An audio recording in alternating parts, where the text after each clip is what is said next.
Jadi pertanyaan kedua gue nih Sob. Oke, pertanyaan kedua. Tadi yang pertama tapi udah terjawab ya. Udah. Buat teman-teman yang tadi bingung, kok langsung mulai dari sini. Tadi Om David udah bikin video. Bang Boim udah nanya yang pertama, tapi di video sebelumnya. Karena kepanjangan, jadi di-cut. Nah sekarang masuk ke pertanyaan kedua. Kalian yang baru ngikutin nonton dulu video yang sebelumnya. Gimana? Nah, pertanyaan gue yang kedua ini, gue lagi pengen breeding nih. Breeding apa nih? Sulcata. Breeding sulcata. Lagi nafsu banget gue, nafsu besar. Itu gara-gara lu banyakan ngeliat gue di channel kali. Wah, dan lu barusan di skin sebelumnya lu bilang ternak sulcata gampang. Emang gampang. Gitu. Berarti ya gue tambah nafsu lagi nih. Kalau gue pengen banget gue breeding. Iya, lu pengen breeding itu cuman pengen buat hobi apa dulu nih? Oh, bisnis dulu dong, cuan. Gue mau ngeruk, ya kan? Ibaratnya tuh gue mau masuk di bursa nasionalnya kura. Terlalu muluk nggak Sob? Menurut lu Sob? Gini loh, gue aja yang udah berhasil ternak itu nggak membesarkan farm gue, segitu-gitu aja. Nah, para importir sulcata jumbo, kalau lu mau hantemin mereka semua? nggak bisa lah. Nggak bisa Sob? Nggak bisa. Aduh. Maksud gue gini, para importir sulcata jumbo, indukan-indukan, mereka juga nggak ternak. Coba, kalau memang beternak itu tujuan lo untuk bisnis, ya mereka yang masukin dari luar negeri ini impor, kenapa mereka juga nggak beternak? Kalau menurut logika ya, kalau bisnis ini segitu luar biasanya menghasilkan uang, ya mereka tuh importir yang masukin sulcata puluhan ekor, ratusan ekor, indukan segede-gede gaban yang udah siap diproduksi, siap produksi telur, siap produksi anakan. Ya kenapa nggak mereka sendiri aja yang ternak? Mereka jual-jualin, dijual-jualin. Mungkin mau menghilangkan step yang berkepanjangan itu tadi. Ya, prosesnya itu. Nah, itu lo udah nangkep.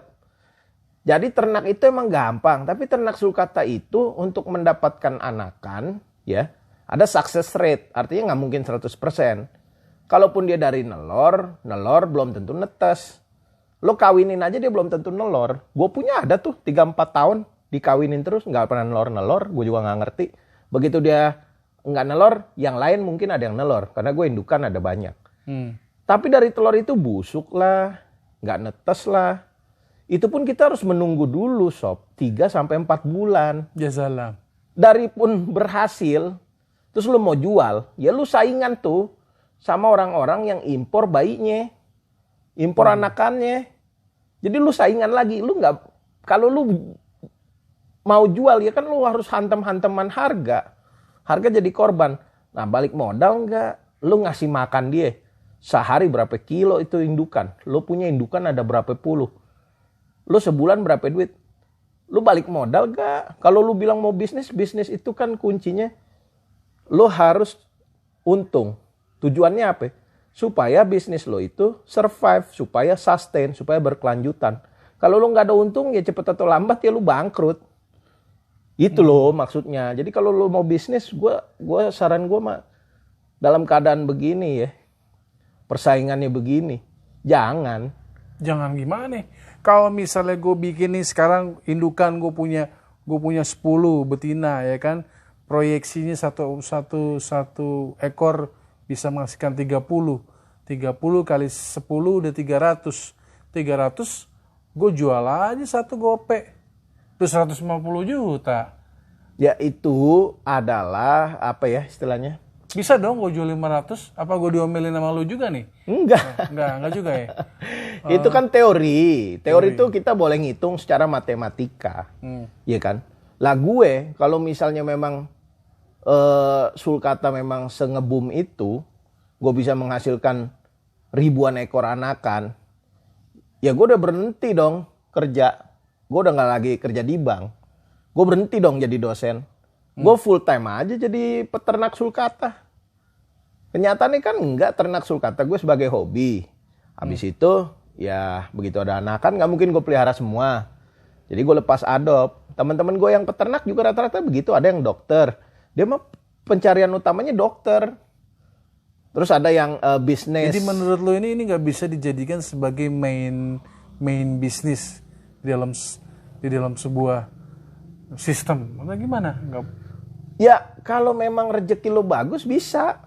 Kalau memang seperti yang lo bilang, gue punya 10 ekor betina, 1 ekor betina menghasilkan 100 telur setahun misalnya. Dari 100-100-nya netes. Terus lo jago jualannya, 100-100-nya terjual. Ya itu tadi gue akan turunin. Lu orang pada jualan 1,5 juta, 1,750.000, gue jual 500.000.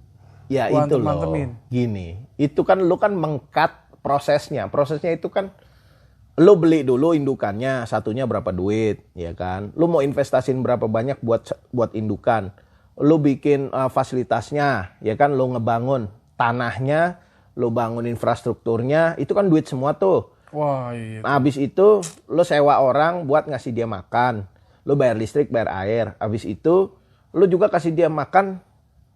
Wah. Yang terbaik dong, namanya mau ternak. Kagak nutup, Sap. Ya iyalah. Hitung-hitung, Sap. Ya iya lu Waduh. tanya aja peternak-peternak yang lain. Dia pada nutup enggak?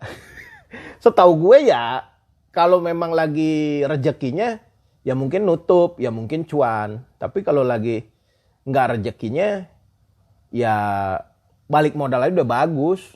Jadi Balik basicnya modal aja udah hobi. bagus nih. Ya iyalah. Jadi basicnya tuh hobi. Kayak gue basicnya hobi. Cuman emang karena gue cuap-cuap di channel mulu, orang mikirnya yang bagus-bagusnya mulu. Mereka nggak tahu behind the scene-nya. Konklusinya gimana dong nih? Berarti nih. Apakah gue nggak boleh breeding? Atau gue lihat anemo pasar lagi? Atau gue harus improvisasi lagi untuk di breeding sulcata ini? Begini sob, kalau gue kan emang basicnya hobi. Kalau emang lu hobi, lu mau breeding, gue dukung, setuju gue. Syukur-syukur ya memang dari hobi lu itu bisa jadi Hobi bisnis. membawa berkah nih. Bisa jadi rezeki, bisa cuan. Tapi kalau pemikiran lu dari awal udah mau bisnis, mau cuan, nanti dulu. Takutnya lu kecewa. Bukan 1-2 orang yang udah beli terus kecewa. Terus nawarin ke gue indukannya. Bukan 1-2 orang, udah banyak. Kenapa gue harus mengedukasi teman-teman kayak gini? Karena kebanyakan yang nggak tahu pemikirannya, gue beli aja.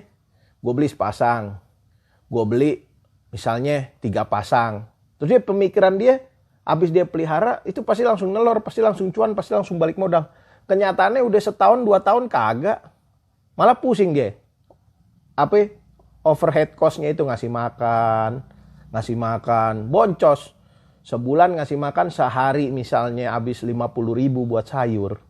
Kalin aja 30 hari udah 1.500.000. Aduh.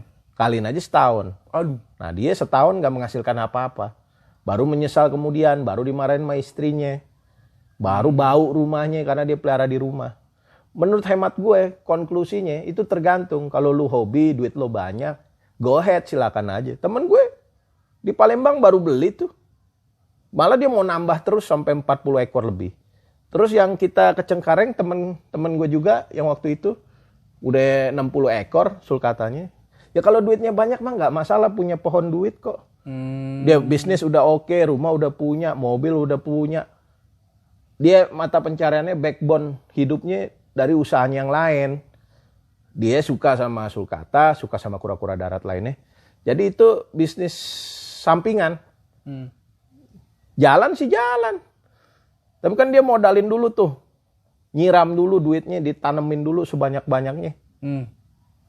Udah BP. Wah gue gak yakin. Gue aja, gue gak ngitung lagi tuh udah BP apa belum. Tapi kalau gue sih udah BP. Tapi kan gue udah lama. Gue ternak udah lama. Dari kapan? Ya gue main kura udah belasan tahun. Ternaknya sih mungkin dari 2012 kalau gak salah. Idih. Tapi kan gue dulu hobi-hobi main. Kecil-kecil gue pelihara. Baru gue jual. Kunciannya tuh lu bisa jual dulu. Kalau lu udah bisa jual kan lu bisa dapat keuntungan. Baru lu mikirin ternak. Tapi pencaharian utama lu buat keluarga lu, buat lu sendiri. Kalau bisa sih jangan lu gantungin dari bisnis hobi kayak gini. Oh iya. Iya kan? Bisnis hobi kan nggak menentu, tren. Bener, Kayak tanaman lah, digoreng. Sekarang lagi happening cupang nih. Ya salam. Lagi heboh juga tuh. Banyak monkey business. Gue nggak bilang bisnis hewan ini monkey business ya. Enggak. Ada juga yang enggak. Yang memang stabil terus harganya. Kayak sulcata menurut gue harganya stabil terus. Dibilang monkey business enggak kalau sulcata mah. Tapi kan mungkin yang lain tanaman, batu cincin. Iya enggak? Ikan-ikanan. Ada tuh kemarin cupang. Yang putih biru digoreng sampai 100 juta. Lu, gila, bener. ini enggak? Lihat enggak di internet? Itu dia makanya gue bilang barusan. Digoreng sampai 100 juta lu ikan cupang. Seekor. Masuk akal nggak tuh? Ya masuk akal aja sih kalau emang orang hobi dan beneran. Kita nggak bisa buktiin kalau itu digoreng. Gitu. Konklusinya jawaban gue tergantung sob. Kalau lu banyak duit silakan aja. Tapi kalau duit lo ya ada tapi nggak banyak. Janganlah. Kalau lu mau dagang mah reseller aja. Oh iya. Ya kan? Reseller langsung cuan loh. Lo beli 10 ekor, 20 ekor langsung cuan. Nah, kayak begini nih. Misalnya kita beli, langsung jual lagi. Gue angkat 10 ya. Iya. Ya kan? Lo jual lagi. pelan-pelan. Cuan pasti. Tapi lo harus jago jualan. Yoi. Kalau nggak jago jualan, percuma. Kuncinya harus bisa jual. Iya dong. Lo beli nggak bisa jual, pusing. Gue paham deh nih. Gitu. Gue paham. Gimana? Udah cukup? Cukup, Sep. Oke. Gue rasa udah panjang juga. Jadi kita tutup aja dulu. Next time kita lanjut lagi. Jadi mudah-mudahan menjawab beberapa pertanyaan teman-teman juga yang Om David belum sempat jawab. Tadi Bang Boim ini udah nanya di luar video. Tapi karena bagus, jadi Om David bikinin video buat teman-teman juga. Thank you udah ngikutin channelnya Om David. Jangan lupa yang belum subscribe, tolong di subscribe, di like, di share, juga di komen. Bye-bye.